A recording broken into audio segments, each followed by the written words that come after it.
अशुभ ग्रहों की दशा में क्या लाभ हो सकता है? आपको किसी अष्टमेश की दशा चल रही है, छठे भाव के ग्रह की दशा चल रही है, या द्वादश भाव के ग्रह की दशा चल रही है। नहीं चलो यार, किसी ने आपके सामने कोई प्रस्ताव लेके आया कि चलिए 1 लाख रुपए यहाँ लगा दीजिए, 6 महीने में या 1 साल में डबल हो जाएगा। तो इस तरह की जो लुभावने ऑफर जो आते हैं तो वो आपको मेंटली डिस्टर्ब करता है। आपका मन कहीं लगता नहीं, मन में हमेशा डर घबराहट बनी रहती है। तो आप क्या करें, स्त्री का सम्मान करें, अपनी माता जी के चरण छुए, उनका आशीर्वाद। आजकल कई एस्ट्रोलॉजर्स करते हैं कि देखिए जी आपकी कुंडली में 4 तरह के दोष हैं, ठीक है, और अगर ये नहीं कराया तो आपका काम धंधा बिल्कुल चौपट हो जाएगा, बर्बाद हो जाएगा। अगर आप किसी भी प्रॉब्लम से निकल रहे हैं तो अच्छे से कंसल्ट कीजिए अच्छे ज्योतिष के पास।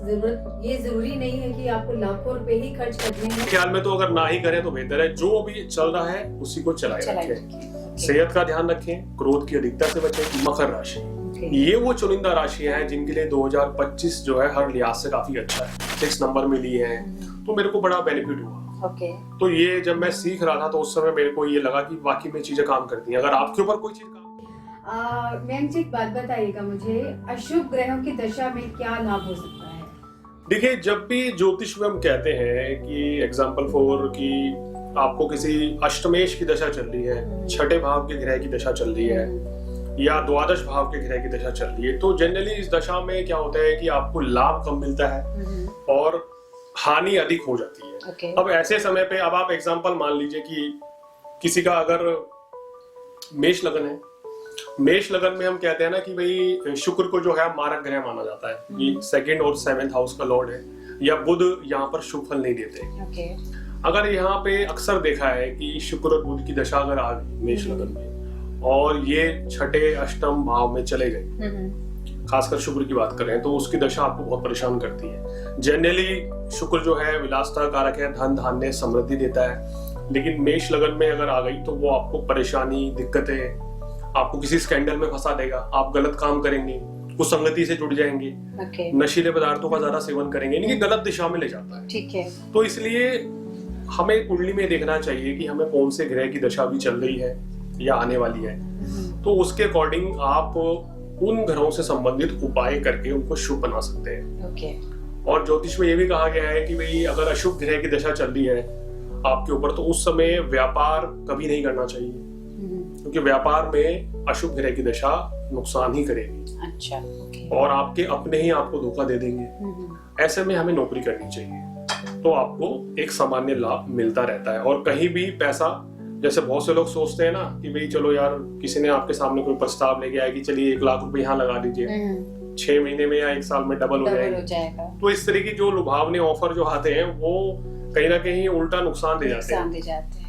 तो बड़ा सोच समझ के आपको कोई भी बड़ा निर्णय लेना चाहिए। अगर आपके ऊपर खराब ग्रह की दशा है, किसी अच्छे एस्ट्रोलॉजर को अपनी कुंडली दिखाएं और उनसे पूछें कि मेरे लिए क्या चीज बेस्ट है, कौन सी लाइन मेरे लिए बेहतर है।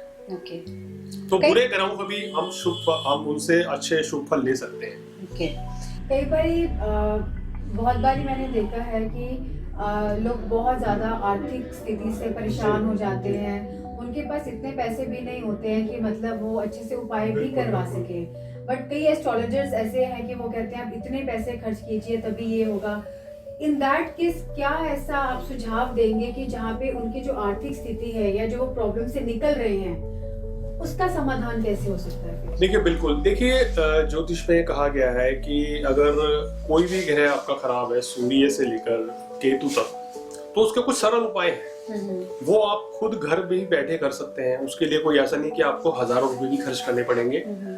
कुछ रुपया खर्च करके आप वो सरल उपाय कर सकते हैं। अब जैसे अगर हम कहते हैं कि अगर आपका चंद्रमा कुंडली में पीड़ित है, शनि के साथ है, राहु के साथ है, या केतु के प्रभाव में है, या चंद्रमा को अगर ये कहा गया है कि 6ठे, 8वें, 12वें में हो, तो वो आपको मेंटली डिस्टर्ब करता है, आपका मन कहीं लगता नहीं, मन में हमेशा डर घबराहट बनी रहती है, तो आप क्या करें, स्त्री का सम्मान करें, अपनी माता जी के चरण छुए, उनका आशीर्वाद लें और भगवान शिव की आराधना करें। इसके साथ साथ ही क्या करना है कि शिवलिंग पर कच्चा दूध और शहद चढ़ाएं, सफेद चीजों का दान करें। दूध, दही, चावल, ये अगर आप दान करेंगे तो आपके चंद्रमा बली हो जाएंगे। तो अब मुझे नहीं लगता कि इन उपाय करने में कोई बहुत ज्यादा खर्च होगा। तो जनरल रूटीन की चीजें हैं, आपको लेके वो दान कर देनी है। हमेशा स्त्री, शुक्र तो यानी कि यंग लेडी है, चंद्रमा है कि ओल्ड लेडी है, वृद्ध महिला का सम्मान करें, अपनी सास का, अपनी सास समान कोई भी अगर आपको महिला मिलती है या माता जी, उनका हमेशा आशीर्वाद लेके चलेंगे तो चंद्रमा अपने आप ही बली होगा। ओके। तो इसी तरीके से अगर आपका शुक्र कुंडली में किसी के नीच का है, खराब अवस्था में है, तो स्त्री का हमेशा सम्मान करें, उनकी सेवा करें, उनको कोई गिफ्ट दें। और कन्याओं को विशेषकर उनको, जैसे हम कंजके जिमाते हैं या अपने घर पे कन्याएं बुला के, चाहे 1 हो 5 हो 7 कन्याओं को खीर खिलाएं, सफेद रुमाल भेंट करें शुक्रवार के दिन, माँ लक्ष्मी की आराधना करें, तो इससे भी शुक्र आपके बली हो जाएंगे। तो कुछ बहुत छोटे छोटे से उपाय हैं तो जो आप करवा सकते हैं। हालांकि कुछ पूजा, आप जैसे किसी की कुंडली में होता है कि भाई काल सर्प दोष है या फिर पितृदोष है या कोई भी दोष है, मांगलिक दोष है, तो उसकी फिर एक विधि विधान से पूजा होती है, उसमें कुछ खर्चा आता है। लेकिन ऐसा भी नहीं है कि उसके नाम पे अगर कोई आपसे कह रहा है कि 60,000 दे दो, 1 लाख दे दो, 2 लाख दे दो, ऐसा नहीं। वो तो डिपेंड करता है ज्योतिष किस तरह से आप कि कर रहे हैं। वो सब एक मार्केटिंग आजकल कई एस्ट्रोलॉजर्स करते हैं कि देखिए जी आपकी कुंडली में 4 तरह के दोष हैं, ठीक है, और अगर ये नहीं कराया तो आपका काम धंधा बिल्कुल चौपट हो जाएगा, बर्बाद हो जाएंगे, तो आदमी डर जाता है। अब वो कहेगा कि पंडित जी, आचार्य जी कोई सोल्यूशन बताइए। वो कहेंगे देखिए इतना खर्चा आएगा, ये पूजा मेरे से करवा लो, तो फिर आपकी चीजें जो है ठीक होनी शुरू हो जाएंगी। तो अननेसेसरी मैंने एक्सपीरियंस किया है कि लोगों को ठगा जाता है। ऐसे बहुत से लोग हमारे पास आते हैं कि सर हम तो इस चीज पे 1-1.5 लाख रुपए खर्च करके आ रहे हैं, कोई सोल्यूशन नहीं मिल रहा है, इतने पैसे भी ले लिए, कोई सोल्यूशन नहीं। हमें तो लगता है, कई बार ऐसा लगता है कि ये कुछ होता ही नहीं है, तो लोगों का ना दिल टूटता है, विश्वास हट जाता है। बिल्कुल। तो ऐसा नहीं है, पूजा में खर्च होता है, मगर इतने भी खर्च नहीं होते हैं कि इतनी बड़ी बड़ी अमाउंट ली जाए। मेरा व्यक्तिगत रूप से मानना ही है। तो कहने का मतलब यही है, मैं अपने दर्शकों को यही कहूंगी कि अगर आप किसी भी प्रॉब्लम से निकल रहे हैं तो अच्छे से कंसल्ट कीजिए अच्छे ज्योतिष के पास। ये जरूरी नहीं है कि आपको लाखों रुपए ही खर्च करने हैं उस प्रॉब्लम से निकलने के लिए। छोटे छोटे उपाय करके, पूजा करके, अपने घर से ही आप इन प्रॉब्लम से समाधान पा सकते हैं। एक चीज और ऐड ऑन करूंगा, आजकल बहुत ये रील्स बहुत बन रही है सोशल मीडिया पे, किसी भी उपाय के लिए कि शादी नहीं हो रही तो ये उपाय कर लो, संतान प्राप्ति नहीं हो रही तो यहाँ पर ये चीज दबा दीजिए। इस तरह के कोई भी उपाय बिना जन्म पत्री दिखाए कृपया ना करें, क्योंकि ये आपको नुकसान भी दे सकता है। अब आपकी कुंडली में किस वजह से समस्या आ रही है, पहले किसी एक्सपर्ट एस्ट्रोलॉजर को अपनी कुंडली दिखाएं, उस ग्रह का उपाय करें। अननेसेसरी आप ऐसा उपाय कर लेते हैं तो हो सकता है कि वो ग्रह आपकी कुंडली में पहले से बलवान हो और आपने उसका दान करके उसको कमजोर कर दिया। तो इसलिए कोई भी इस तरह के उपाय जो है बिना जन्म पत्री दिखाए नहीं करने चाहिए। कहने का मतलब वो हो गया कि बिना डॉक्टर को दिखाए दवाई नहीं लेनी, खुद से डॉक्टर नहीं बनना चाहिए, वो कभी कभी बहुत भारी पड़ सकता है। 29 मार्च 2025 में शनि राहु की युति से देश, दुनिया और राशियों पर क्या प्रभाव पड़ सकता है? देखिए बिल्कुल, शनिदेव जब राशि परिवर्तन करते हैं जिस वर्ष में, तो बड़ा उतार चढ़ाव होता है। अब 2025 में क्या हो रहा है कि 29 मार्च को शनिदेव कुंभ राशि से निकलकर मीन राशि में प्रवेश कर जाएंगे। तो यानी कि कुंभ राशि वालों के लिए बड़ी राहत रहेगी। कहते हैं कि शनिदेव जिस राशि में रहते हैं तो उनकी परीक्षा कुछ ज्यादा ही लेते हैं। कहते हैं ना कि शनि अगर आपकी राशि में है तो एक आपके लिए टेस्टिंग टाइम होता है कि आप कितने स्ट्रॉन्ग हैं, शनिदेव यही देखते हैं। और उसके बाद जैसे ही आपकी राशि से हटते हैं तो आपको आपकी मेहनत का जो है ना पूरा फल दे देते हैं। तो इस बार क्या कैलकुलेशन हो रही है कि 29 मार्च से लेके 18 मई, ये तारीख नोट कर लीजिए। ये तकरीबन ये जो समय रहेगा, शनि राहु की युति मीन राशि में रहेगी। ठीक है, क्योंकि शनिदेव तो मीन राशि में आ जाएंगे और वहां पहले से राहु बैठे हुए हैं। जब दोनों ग्रहों की युति होगी मीन राशि में और 18 मई को राहु जो है कुंभ राशि में आ जाएंगे, तो ये एक छोटा सा ड्यूरेशन है, लंबा समय नहीं है। अगर देखें तो उसमें पूरा आपका अप्रैल का महीना और 18 दिन जो है आपके मई के हो गए, तो तकरीबन 50 दिन का समय मैं ये काउंट करता हूँ। ये 50 दिन वैसे सभी 12 राशियों को सावधान रहना चाहिए, क्योंकि शनि राहु की युति कुछ राशियों के लिए थोड़ा सा शुभ नहीं होगी, क्योंकि ये मीन राशि में बंदी है, तो कुछ राशियों को थोड़ा सा परेशानी रह सकती है। तो ऐसे में थोड़ा सा सावधानी रख के चलें कुछ राशि वाले। तो हम राशिवार बता देते हैं कि भाई 12 राशियों के लिए ये युति कैसे रहेगी। कोई ऐसा उपाय जो सारी राशियां कर सकें? बिल्कुल, देखिए सभी को तो करने की आवश्यकता नहीं पड़ती है। जैसे जिन राशियों के ये 10th हाउस में या 11th में या 9th हाउस में बन रहा है या 3rd हाउस में, तो उनके लिए तो ये बहुत अच्छा रहेगा। लेकिन जनरली शनि राहु एक साथ है, तो आप क्या करें कि भाई सबसे पहले शनि देव की आराधना करें। और अगर आपके ऊपर 7.5 या ढैया चल रही है तो फिर तो विशेष जरूरी है कि शनि देव की आराधना करें। शनि के बीज मंत्र ओम शन शनिश्चराय नमः, इसका डेली 108 बार जाप करें। गरीब व्यक्ति की सेवा करें और उनको काले रंग के वस्त्र उनको दान करें। उनको कुछ आप खाना भी खिला सकते हैं। और शनि देव को आप सरसों का तेल चढ़ाएं, बादाम चढ़ाएं, काले तिल, काले चने, ये सब शनि के दान होते हैं। आचार्य करने जी, से लाभ मिलता है। एक प्रश्न मेरे आपसे बात करते करते माइंड में आया। मैंने सुना है कि जो ये बीज मंत्र है शनि महाराज का, ये घर पे नहीं करना चाहिए, क्या ये सही है? नहीं, ऐसा कुछ नहीं है। आप घर पे अगर करते हैं तो मंदिर में बैठ के या पवित्र वातावरण में इस मंत्र का जाप आप कर सकते हैं। और कम से कम आप 108 बार, कोई भी मंत्र अगर हम चैंटिंग करते हैं तो 108 बार जरूर जाप करना चाहिए उसका। तो घर पे भी किया जा सकता है। लेकिन ऐसा नहीं है, बहुत से लोग क्या करते हैं ना कि मैंने अक्सर देखा है जो कि बेडरूम में बैठे हुए हैं तो जाप चल रहा है, लेटे हुए जाप चल रहा है, वो गलत है। ठीक है। तो आप कहीं भी जाप नहीं कर सकते। आप अपने घर पे, आप जमीन पे साफ सुथरे कपड़े पहनिए, चादर बिछाकर या मंदिर के सामने बैठ के आप जाप कर सकते हैं, क्योंकि आपका जो है ना कंसंट्रेशन भी होना चाहिए पूरा। राइट। बेन जी, मेरा अगला जो प्रश्न आपसे वो ये है, 2025 में किन राशियों पर शनि की ढैया और 7.5 और किन को मिलेगा इनसे छुटकारा? जी जी जी। तो देखिए इस वर्ष की ना कई लोगों को कहना चाहिए पिछले 2-2.5 साल से या लंबे समय से इंतजार था कि 2025 में भाई हमारे ऊपर से शनि का प्रकोप जो है या 7.5 ढैया समाप्त होगी। तो पहले ढैया की बात कर लेते हैं। तो कर्क राशि और वृश्चिक वो 2 राशियां हैं जिनको 2025 में 29 मार्च के बाद भी शनि की ढैया से राहत मिल जाएगी। अब देखिए कर्क राशि है आपका या कर्क लगन भी है। अब राशि वैसे तो हम चंद्रमा राशि से ही 7.5 का अध्ययन करते हैं। जब जब राशि से अष्टम भाव में शनि आते हैं, खासकर कर्क राशि वालों के लिए तो शनि जो है एक तरीके से मारक होते हैं, नुकसान देने वाले ग्रह हैं, 6ठे और 7वें भाव के स्वामी हैं। अब वो अष्टम में आते हैं तो सबसे ज्यादा परेशान जो है कर्क राशि वाले रहते हैं। कारण क्या है कि उनको 3 चीजें उनकी प्रभावित करते हैं। सबसे पहले तो सेहत खराब होनी शुरू होती है, दूसरा उनकी मैरिड लाइफ में प्रॉब्लम्स आती हैं, तीसरा बिजनेस या नौकरी, वो काम धंधा जो है बहुत डाउन हो जाता है।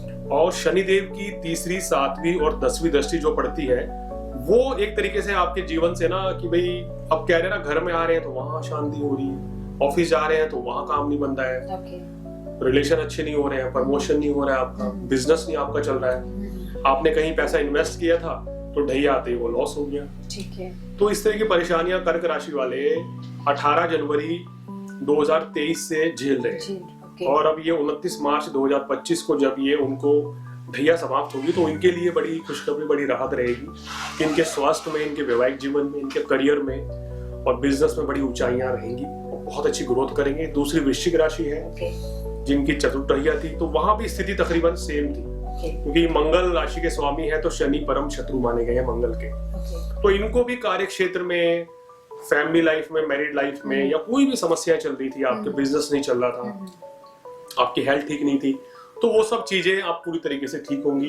क्योंकि शनि की ढैया या 7.5 जब हमें लगती है तो कहना है कि चौतरफा परेशानियां आती हैं, आदमी हर तरफ से परेशानियों में घिरा रहता है। तो ये 2 राशियों को तो भाई ढैया से छुटकारा मिल जाएगा।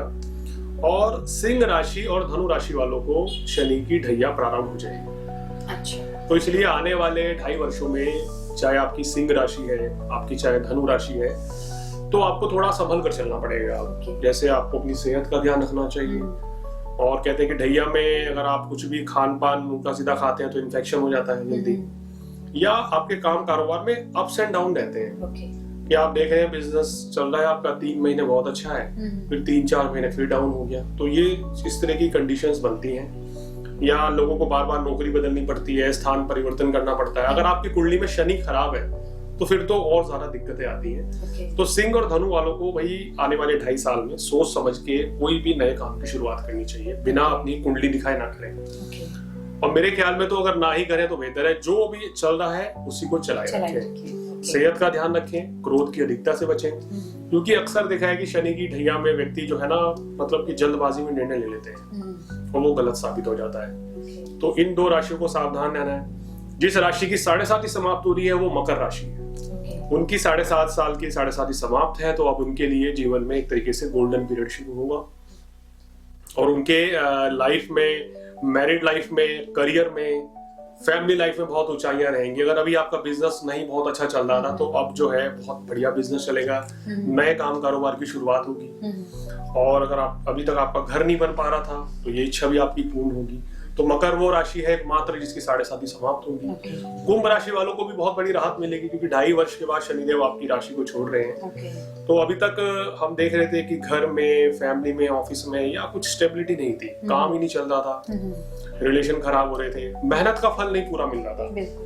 तो अब जो है आपको वो रिजल्ट्स मिलने लगेगा। आपके सबसे ज्यादा फायदा आपको आपकी मैरिड लाइफ में और आपके बिजनेस में होगा। अब आपके पास पैसा भी आएगा और आपका जो है ना कि सेविंग्स भी होगी। तो ये कुंभ राशि वालों को फायदा है। हालांकि अंतिम 7.5 रहेगी, 2-3 सावधानी रखनी चाहिए कुंभ राशि वालों को। एक तो गुस्सा ज्यादा आएगा, क्योंकि शनिदेव जो है आपके वाणी स्थान में आ गए हैं। तो कुछ जरूरत से ज्यादा कड़वा बुलवा देते हैं, उस चीज से बचें और थोड़ा सा सेहत का ध्यान रखें। अंतिम राशि मीन राशि है, जिस राशि में शनिदेव आ रहे हैं। तो मीन राशि वालों की जो चुनौतियां हैं वो अभी बरकरार रहेंगी। अच्छा। तो उनको यहाँ पर क्या ध्यान देना चाहिए, आप अगर पहले से कोई भी बिजनेस कर रहे हैं तो वहाँ एक तो बहुत ईमानदारी के साथ चले भाई, कोई भी काम इलीगल वर्क ना करें, कोई भी शॉर्टकट ना अपनाएं, सक्सेस के लिए वो हानि होगी। अपने एम्प्लॉइज को ना सताएं, या आप किसी कंपनी में काम करते हैं तो उसके लिए ऑनेस्ट रहें। और कहना चाहिए शनिदेव यही चाहते हैं कि अगर आप ऑनेस्ट रहेंगे तो परेशानियां जो है ना बहुत कम रहेंगी। लेकिन थोड़ा सा संघर्ष रहेगा मीन राशि वालों के लिए कि किसी भी काम में अगर हाथ डालेंगे तो थोड़ा परेशानियों के साथ उसमें सफलता मिलेगी, या जो आपकी अभी एक्सपेक्टेशन है कि हम चाहते हैं कि हमारा काम इस लेवल पे आ जाए, उसको आने में भी समय लगेगा। तो मीन राशि को बहुत सावधान रहना है। और मेष राशि की 7.5 प्रारंभ हो रही है।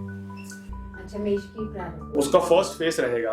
तो हालांकि मेरा अपना ये मानना है कि मेष राशि वालों को 2025 में कोई बहुत ज्यादा 7.5 से परेशानी नहीं होगी, क्योंकि कुछ महीने तो बृहस्पति के नक्षत्र में रहने वाले हैं शनिदेव, और इस वर्ष में आपकी राहु और बृहस्पति की स्थिति बहुत बढ़िया है। तो जिसके चलते शनि के अशुभ फल जो हैं आपको बहुत कम मिलेंगे। लेकिन फिर भी 7.5 लग जाती है तो इंसान को क्या करना चाहिए, आपको कैसे इस समय खर्च बढ़ेगा इनका, कोई ना कोई परिवार में आपके किसी बड़े बुजुर्ग को या आपकी सेहत को कुछ ना कुछ समस्याएं, बीमारी लगी रहेंगी। तो आपको अपना थोड़ा सा क्या करना है कि डाइट प्लान करना है, डाइट चार्ट बनाना है कि बाहर का खाना खाना छोड़ दें, सब बहुत कम खाएं, अपनी सेहत का ख्याल रखें और फिजूल खर्ची से बचें। तो सेविंग्स जितना करेंगे उतना आपके लिए अच्छा रहेगा। हाँ, जो लोग विदेश जाकर पढ़ना चाहते हैं, जो बच्चे जो लोग विदेश जाना चाहते हैं, तो उनके लिए शनिदेव ये फायदा देते हैं। ये आपको मेन बेनिफिट मिलता है। और जितना ज्यादा आप धार्मिक होंगे मेष राशि वाले, या हनुमान चालीसा करेंगे, तो उतना ही आपके लिए स्थितियां लाभकारी रहेंगी। इसी से रिलेटेड जो मेरा अगला क्वेश्चन वो ये है कि 2025 में किन किन राशियों की किस्मत चमकने वाली है? हाँ जी, ये बिल्कुल, ये बहुत आपने अच्छा प्रश्न किया है और बहुत से लोग वेट कर रहे हैं कि भाई क्या हमारी राशि का उसमें नंबर है। देखिए 2025 में मैं यहाँ शॉर्ट में बताना चाहूंगा, अगर डिटेल करेंगे तो बहुत लंबा ये हो जाएंगी चीजें, लेकिन शॉर्ट में बताते हैं कि वृषभ राशि है और कर्क राशि है, इसके साथ साथ ही तुला राशि, वृश्चिक राशि और मकर राशि। ये वो चुनिंदा राशियां हैं जिनके लिए 2025 जो है हर लिहाज से काफी अच्छा है। मतलब कि और खासकर 29 मार्च के बाद से तो यहाँ से इनके लिए बहुत जबरदस्त अपॉर्चुनिटी रहेगी इनके करियर में। और अगर हम ये कहें कि अभी तक आपकी जॉब नहीं लगी थी, बिजनेस सही नहीं चल रहा था, या आप कुछ स्टार्टअप करना चाह रहे थे वो नहीं हो पा रहा था, तो ये सारी इच्छाएं आपकी पूर्ण होने जा रही हैं। तो वर्ष जो है आपके लिए 29 मार्च के बाद से बहुत ही फेवरेबल रहेगा। तो इन राशियों के विवाह के योग बनेंगे। जो ऑलरेडी मैरिड है तो उनकी संतान प्राप्ति की इच्छाएं पूरी हो सकती हैं, काम कारोबार अच्छा चलेगा, धन लाभ होगा। और इस समय आपको कहना चाहिए आपकी लोकप्रियता जो है बहुत ज्यादा बढ़ेगी। तो कहते हैं ना कि जिस राशि का गोचर बड़ा शुभ होता है, अगर उनको दशा अंतरदशा भी शुभ चल रही है तो डेफिनेटली निश्चित रूप से उनको उस पर्टिकुलर ईयर में बहुत अच्छी गुड न्यूज मिलती है, काफी ऊंचाइयां छूते हैं वो। बहुत से लोग ये चाह रहे हैं इस राशि वाले कि इनको राजनीति में आना है या बिजनेस शुरुआत करनी है या मुझे कुछ सीखना है, पढ़ाई करनी है, तो इन सभी के लिहाज से इन राशि वालों के लिए ये समय काफी अच्छा रहेगा। तो ये आप पूरे वर्ष की बात, पूरे वर्ष की मतलब कि 29 मार्च के बाद पूरा दिसंबर 2025 तक की। बहुत अच्छा लगा ये सुन के, दर्शकों को भी बहुत अच्छा लगा होगा जिनका भी राशि के बारे में आचार्य जी ने बताया। सो आई होप कि they might be feeling very happy on this. अंकों का हमारे जीवन में क्या प्रभाव होता है आचार्य जी? देखिए, अंकों का बहुत इम्पोर्टेंस है हमारे जीवन में। हम जिस दिन हमारा जन्म होता है उस तारीख का महत्व जो है ना हमारे जीवन भर चलता है, हमारे साथ वो नंबर जुड़ता है। ये मैंने अपने ऊपर ही एक्सपीरियंस किया है कि जैसे कि मेरी डेट 6 तारीख की है, तो मैंने देखा है कि शुक्र का प्रभाव है। कुछ चीजें ऑटोमेटिकली मेरे साथ इन नंबर से या इनके फ्रेंड्स नंबर्स के साथ मिलती हुई अपने आप जुड़ी है। या कुछ चीजें मैंने अगर इस नंबर में ली हैं, 6 नंबर में ली हैं, तो मेरे को बड़ा बेनिफिट हुआ। तो ये जब मैं सीख रहा था तो उस समय मेरे को ये लगा कि वाकई में चीजें काम करती हैं। अगर आपके ऊपर कोई चीज काम कर रही है तो वो सब पे काम करेगी। तो आप इस चीज से जजमेंट पहले अपने ऊपर ही करके देखिए कि क्या फायदा हो रहा है या नहीं हो रहा है। तो अंकों का हमारे जीवन में बहुत महत्व है। हम जिस तारीख में पैदा होते हैं, जिस महीने में पैदा होते हैं, जिस वर्ष में, उसका टोटल जो आता है मूलांक और भाग्यांक, ये हमारे जीवन में बड़ा अहम रोल अदा करते हैं। लेकिन 100% भी काम नहीं करते हैं। फिर भी 50 to 60% आप इससे लाभ ले सकते हैं। ये मेरा खुद का एक्सपीरियंस है। 100% अगर कोई भी चीज काम करेगी या 100% के आसपास, तो वो आपकी जन्म कुंडली है। क्योंकि वो आपके बारे में ज्यादा एक्यूरेसी बताएगी। मूलांक से भी ज्यादा एक्यूरेसी आप अपनी कुंडली देख के कर सकते हैं। एग्जाम्पल मानिए किसी की कुंभ राशि है, तो कुंभ राशि वाले तो बहुत से ऐसे लोग होंगे जिनका 6 नंबर होगा, 7 नंबर होगा, 8 नंबर होगा। लेकिन परेशानी अगर कुंभ राशि को हो तो सभी को रहेगी, चाहे मूलांक कोई भी हो। तो इसलिए मेरा मानना यह है कि वैदिक ज्योतिष ज्यादा प्रभावी है। राशियां, नक्षत्र, ग्रह चाल ज्यादा इंसान को प्रभावित करती है बजाय कि अंकों के। अंक भी बहुत रखते हैं इंपॉर्टेंस। जैसे आजकल तो आप देख रहे हैं कि लोग गाड़ियां लेते हैं वो अपने शुभ नंबर की लेते हैं, रंग भी उसमें सिलेक्ट कर लेते हैं। मैंने तो आजकल मोबाइल नंबर्स का भी सुना है। हाँ जी, बिल्कुल, कि भाई मेरा डेट ऑफ बर्थ 8 है, क्या मैं टोटल मेरा क्या होना चाहिए, कौन से नंबर का मोबाइल लें, या गाड़ी कौन से नंबर की लें, या मेरे को काला रंग सूट करेगा नहीं करेगा। और आजकल तो लोग कहीं अगर किसी रिजॉर्ट वगैरह में, होटल में भी जाते हैं तो वहां भी नंबर अपने मूलांक के अकॉर्डिंग रखते हैं। मैंने देखा है कि लोग अवॉइड करते हैं कि 4 नंबर या 8 नंबर, या शनि राहु का है, उस कमरे में रहेंगे तो थोड़ा सा मन डिस्टर्ब रहेगा। तो ये सब चीजें लोग देखते हैं और इनका प्रभाव भी पड़ता है इन चीजों का। तो अंकों का तो जीवन में हमारी इंपॉर्टेंस तो है ही, असर होती है। शुभ अशुभ घटनाएं हमारी उस अंकों में होती हैं। बिल्कुल। आपने जैसे 4 और 8 के बारे में बात की, मेरा अगला प्रश्न यही था कि जो 4 और 8 नंबर है, क्या ये सच में अशुभ नंबर माने जाते हैं? देखिए, ये बना दिया गया है, एक थ्योरी बना दी गई है कि 4 नंबर 8 नंबर बहुत अशुभ है। ऐसा नहीं है, कोई भी नंबर अशुभ नहीं है। देखिए, 4 नंबर राहु का होता है और 8 नंबर शनि का होता है। अब इस नंबर में थोड़ा सा संघर्ष होता है। सफलता मिलेगी, बहुत बड़ी सफलता मिलती है, मगर थोड़ी देर से मिलती है। अब हमारे देश के प्रधानमंत्री मोदी जी की बात करें तो उनका तो 17 सितंबर ही उनका तो मूलांक ही 8 है। तो कैसे कह सकते हैं कि मूलांक 8 जो है अनलकी है? मूलांक 8 वाले व्यक्ति या 4 वाले जो मेरे अपने एक्सपीरियंस में आए हैं, जो मैंने देखा है, उनको सफलता थोड़ी देर से मिलती है, लेकिन जब मिलती है तो बहुत बड़े लेवल पे मिलती है। तो कोई भी व्यक्ति ये ना माने, जो हमारे दर्शक वीडियो देख रहे हैं, कि भी 4 नंबर मेरा है या 8 नंबर है, कि मैं कहीं से अनलकी हूँ या नंबर मेरे लिए शुभ नहीं। ऐसा कुछ नहीं होता। ये सब मनगढ़ंत बातें हैं, बनाई गई हैं। तो इस तरह की किसी भी विचारधारा से मैं बिल्कुल सहमत नहीं हूँ, और आप भी ये अपना मन से वहम निकाल दीजिए। कई बार हमने ऑफिस लेना होता है तो कई लोग कहते हैं कि 4 नंबर ऑफिस है तो नहीं लेना चाहिए, 8 नंबर ऑफिस है तो काम नहीं ठीक चलेगा। तो ये भी क्या इसी से रिलेटेड है? इसी से रिलेटेड करके लोग देख के लेते हैं, लेकिन मेरा मानना यह है कि ऐसा कुछ नहीं होता। मैं दावा करता हूँ, मैंने इतनी रिसर्च करी है, मैं इतनी चीजें देखता हूँ कि अगर आपका शुभ समय चल रहा है तो चाहे आप कोई से भी नंबर की गाड़ी ले लो, कोई सा भी नंबर का कमरा ले लो, कोई भी बिल्डिंग में किसी भी नंबर में रह लो, अगर आपका समय शुभ चल रहा है तो सब चीजें अच्छी चलेगी। जिस दिन 7:30 ढैया आ गई तो चाहे कितने भी नंबर आप जोड़ लेना, कोई भी मनपसंद मन मुताबिक रंग चुन लेना, वो परेशानियां उतने समय तक रहेगी। इसलिए ज्योतिष में कहा गया है कि आप समय को, भाग्य को बदल नहीं सकते। 7.5 आ गई है तो भी परेशानी रहेगी, शनि राहु कुंडली में खराब है तो अशुभ फल देंगे। लेकिन क्या कर सकते हैं, अपने कर्म बेहतर करके, उपाय करके उन चीजों को शांत कर सकते हैं कि वो जो नुकसान जो है ना कि ज्यादा दे रहे हैं वो बहुत कम रहे। ये चीज है। अक्सर लोग क्या कहते हैं ना कि गलत कहते हैं मेरा खराब समय बहुत चल रहा है, मैं कोई भी काम कर रहा हूँ तो गलत हो रहा है। एक्चुअली होता क्या है कि जब समय खराब होता है तो हमारी जो सोच है ना वो भी बदल जाती है, वो ऑटोमेटिकली नेगेटिव हो जाती है, फिर हमें हर चीज ही गलत लगने लग जाती है। सो दर्शकों, मैं आपको यही कहना चाहूंगी कि 4 और 8 नंबर से मत डरिए। सो ऐसी कोई चीज नहीं है कि ये हमारे जीवन में इतना प्रभाव डाले कि हम उसे डर के ही बैठ जाएं।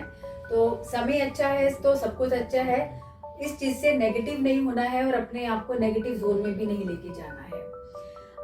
आचार्य जी, मेरा जो अगला प्रश्न आपसे वो ये है, कई लोग अपने नाम के स्पेलिंग चेंज कर लेते हैं, क्या उससे सफलता पाना या उससे कुछ अच्छा होना, क्या ये सच में पॉसिबल है?